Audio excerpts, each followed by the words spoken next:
Ya es tiempo, ya es hora de otro Espíritu Canal. Hoy lunes, ya lunes 28 del mes de junio 2021.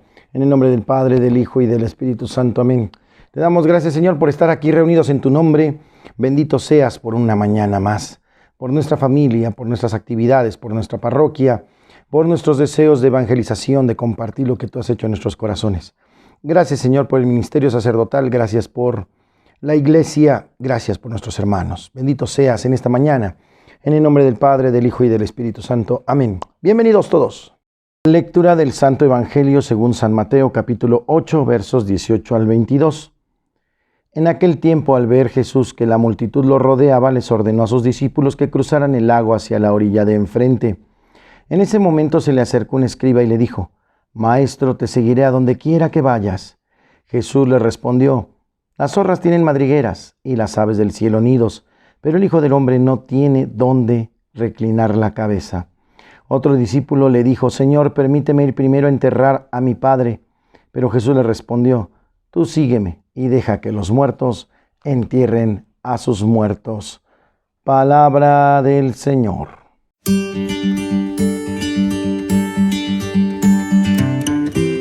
En la reflexión del Evangelio, el mensaje es contundente. El Señor invita a mirar hacia adelante en la entrega y en la reflexión de su palabra. No podemos, Señor, decirle esto es más importante que aquello. La vocación, y obedeciendo al primer mandamiento, tenemos que poner primero a Dios sobre todas las cosas. Y la promesa no es una vida holgada, una vida en paz, una vida tranquila. La promesa es persecución. La promesa es ni siquiera yo tengo donde reclinar mi cabeza, dice el Señor. Hasta las zorras tienen madrigueras, yo no. Entonces, si tú quieres seguirme, es entrega en verdad, sacrificio, sufrimiento. Pero la gran bendición de su presencia no tiene ningún precedente. La gran bendición de que Él esté con nosotros no tiene ningún precio. Por lo tanto, sigamos adelante esforzándonos y luchando por el Evangelio, por el camino verdadero de la fe. No escatimemos en nada y no tengamos miedo. Seguimos adelante porque el Señor nos ama. Adelante siempre hasta entregar la sangre si es necesario. El martirio es una corona que no se les da a todos, solamente a algunos. Hay que pedirla.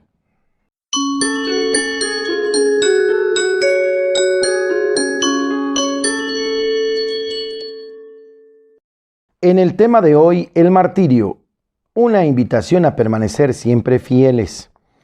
La persecución religiosa ordenada por el presidente Calles trajo para la Iglesia en México el valiente testimonio de hombres y mujeres que supieron vivir hasta sus últimas consecuencias sus deberes religiosos. De los que ofrendaron su vida durante este tiempo de la historia de nuestro país, solo se mencionan algunos, pero seguro que estos rebasan el número oficial. Es cierto que ya no vivimos los tiempos aciagos de esa época, pero el reto sigue siendo el mismo.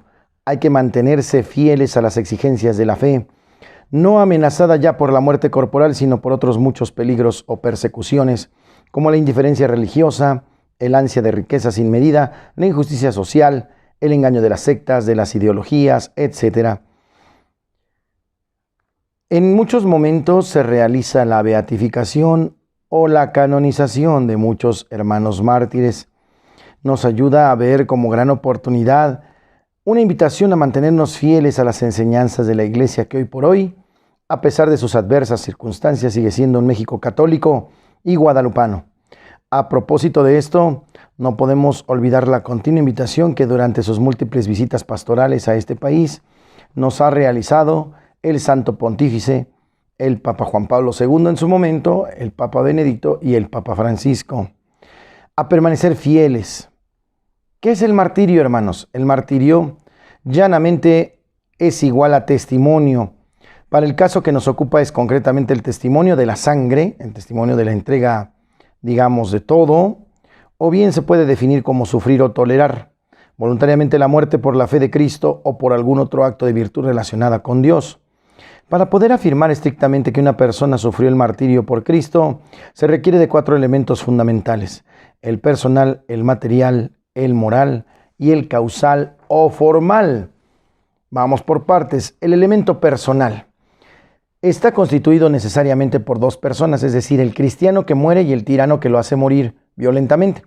Al decir cristiano, caemos en la cuenta de que no se trata de un hombre cualquiera, sino de un hombre bautizado que ha recibido la fe y la gracia que lo hacen capaz de confesar benignamente a Cristo. El tirano puede ser una persona física o moral, puede obrar directamente o poner solamente las causas necesarias que produzcan la muerte del cristiano. Puede ser el que ha dado el mandato o también un ejecutor arbitrario. Para ser tirano debe obrar mediante un acto deliberado y provocar efectivamente la muerte de su víctima. No hay martirio cuando falta la causalidad responsable de la muerte. Para ser martirio es necesaria la muerte.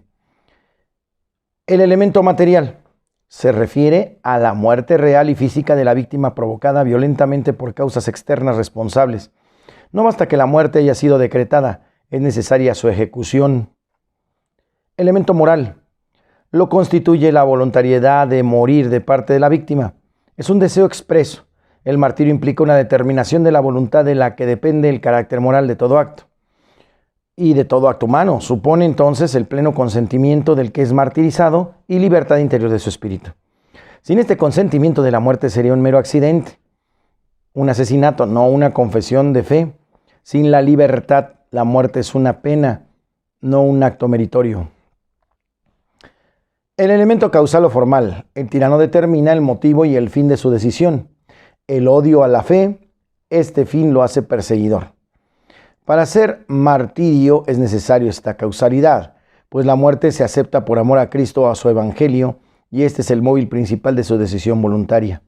Concretamente, la causa del martirio es el perseguidor, el odio, la fe, el odio a la fe, o el odio a la ley de Dios, o a la ley cristiana. En el mártir la fidelidad de su amor a Cristo, entregarlo todo hasta su vida misma. De esta manera podemos conocer un poquito mejor lo que implica el compromiso cristiano, entregándolo todo hasta la vida misma, en el tema de hoy.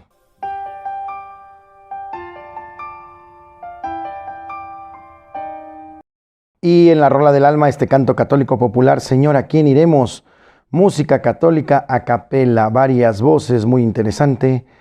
Vamos a escuchar con atención. Si tú eres nuestra vida, Señor, ¿a quién iremos? Si tú eres nuestro amor, si tú eres nuestro amor, ¿quién como tú conoce?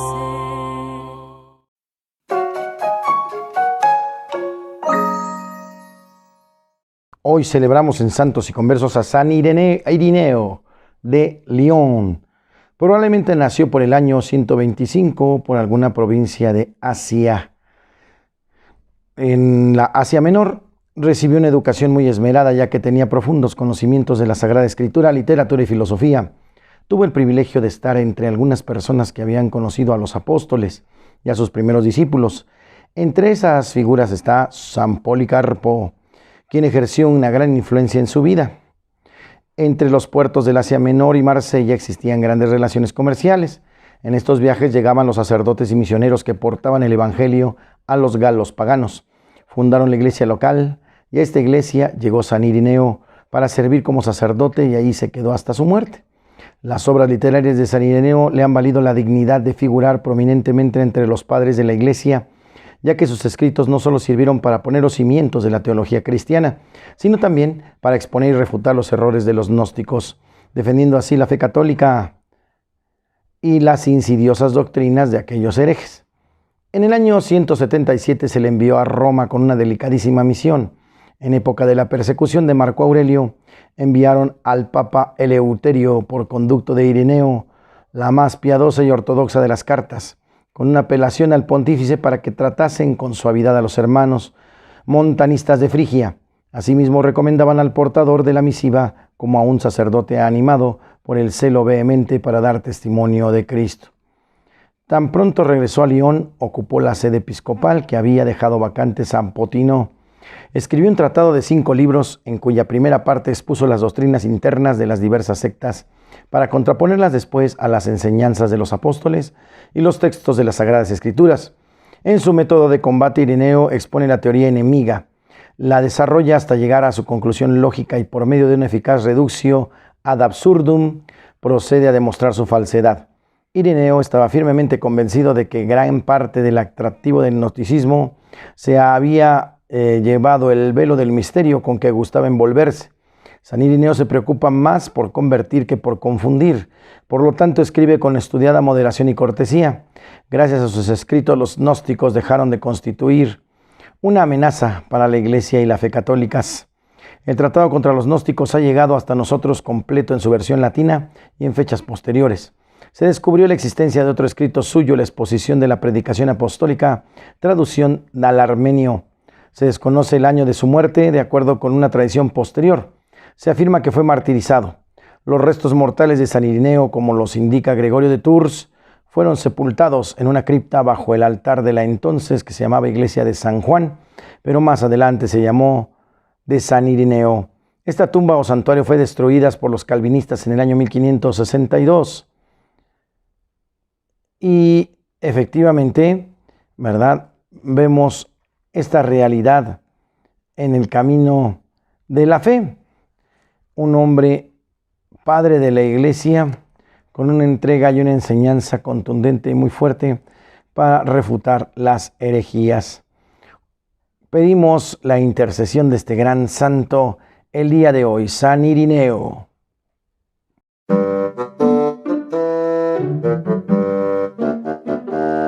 El chiste, la mamá le dice a su hijo abogado: hijo, tú que estudiaste para abogado y sabes muchas leyes, sácate 4 tamales del bote.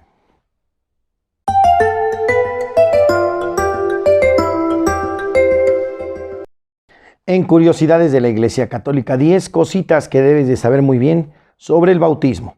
Número 1. El bautismo nos hace hijos de Dios. El bautismo es sacramento, signo de amor divino que actúa eficazmente en nosotros, colmándonos de gracia y bendición. Nos hace hijos adoptivos de Dios, nos perdona el pecado original, nos libra del poder del maligno, nos santifica. Número 2.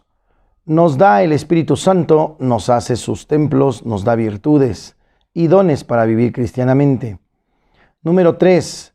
Nos da dignidad de sacerdotes, profetas y reyes. Número 4.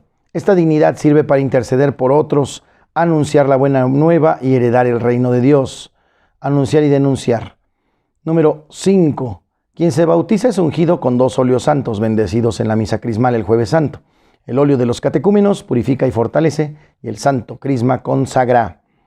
Número 6. Solo se bautiza con agua. No es válido bautizar con lágrimas, saliva, sangre, sudor, jugo o cualquier otro líquido. Aunque explicaremos en algún momento que también hay bautismo de sangre en cuestión de la persona que no fue bautizada con agua, pero murió mártir. Ese es otro rollo. El bautismo se recibe una sola vez, es indeleble, incluso a convertidos que pertenecían a la Iglesia, cuyo bautismo la Iglesia Católica reconoce como válido, no se le pide volverse a bautizar. Solo hay un bautismo, un solo bautismo, una sola fe. 8. El bautismo de niños es bíblico. Hay hermanos separados que solo bautizan adultos, creyendo que eso enseña la Biblia, pero en Hechos de los Apóstoles se narra que familias enteras se bautizaban, incluye los niños. Ver Hechos 16, 15, 33. En caso de emergencia, número 9, cualquiera puede bautizar, incluso a un no bautizado, aún sin ser católico. Debe derramar agua sobre la cabeza de quien se bautiza, mientras dice la fórmula trinitaria, es decir, invoca a la Santísima Trinidad. Yo te bautizo en el nombre del Padre, y del Hijo, y del Espíritu Santo. Y es el llamado bautismo condicional. Si el bautizado sobrevive la emergencia, debe completar el rito un ministro ordenado, y el acta de bautismo se ejerce en un papelito ahí en el hospital. Fue el día de su bautismo. Y número 10, el bautismo no coarta la libertad del bautizado. No es imposición, es un don. Los papás que desean esperar a que sus hijos crezcan y decidan si se bautizan, deberán considerar que así como no esperarían a que estos crezcan y decidan si quieren vacunarse con la vacuna de la polio, sino los vacunarían de niños para protegerlos de la enfermedad, tampoco deben de esperar a que sus hijos crezcan a ver si se quieren bautizar. El bautismo no les quita libertad. Si de adultos deciden alejarse de su fe, lo podrán hacer. Pero entre tanto les da la gracia que los va a fortalecer, prende en su alma la luz, que si se alejan los alumbrará para poder volver siempre a casa. El bautismo es un sacramento que nos hace hijos adoptivos de Dios. Técnicamente dicho, hijo natural de Dios solamente es uno, es Jesús. Y todos nosotros somos adoptados por Dios, llamándonos hijos a nosotros, sus criaturas. Ahora, por el Espíritu Santo que hay en nosotros, podemos llamarle papá, abba, Padre, Espíritu Santo, bendito seas. Esto en curiosidades.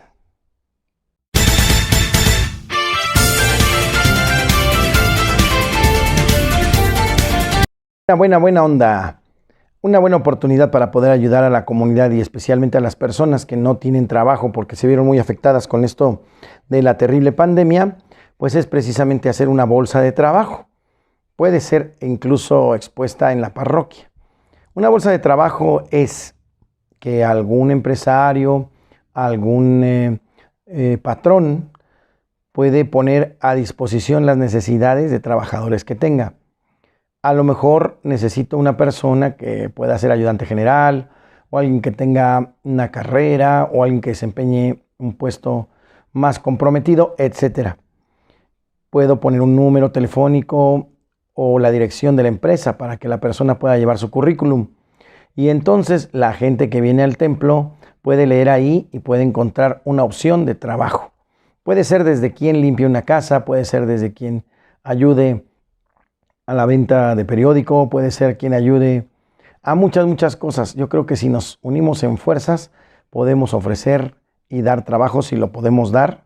Y obviamente en dónde y con quién. De eso se trata, de podernos ayudar como las primeras comunidades cristianas, poniéndolo todo al servicio. Y mucha gente en este tiempo está buscando chamba. Hagamos una bolsa de trabajo, compartamos si es que necesitamos gente que trabaje para nosotros o para otros, que tengan ahí una opción. Reciban la bendición. El Señor les guarde, les protege, les bendiga, haga resplandecer su rostro sobre ustedes y les conceda la paz. Que les bendiga el Padre, el Hijo y el Espíritu Santo y permanezca en ustedes para siempre. Amén. Vamos a darle like al video, por favor. Vamos a compartir y vamos a suscribirnos dándole clic a la campanita. Espíritu Canal con ustedes.